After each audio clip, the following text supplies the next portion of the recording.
mga nakakalam ng tuloy na to, mag-comment na. Oh, kung talagang driver ka, anong tulay daw to? Sabi nung ano, driver. Ayan o, oh. Ayan.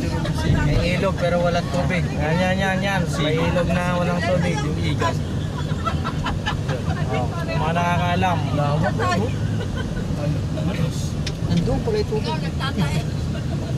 Pero pag high tide, saka palang ano. Sarap ng maging pasaheros. Pansamantala. Ilog na walang tubig. Yun ang ilog na walang tubig.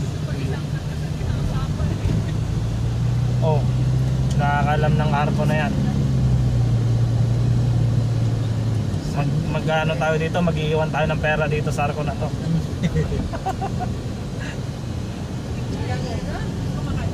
Ayan o, okay na.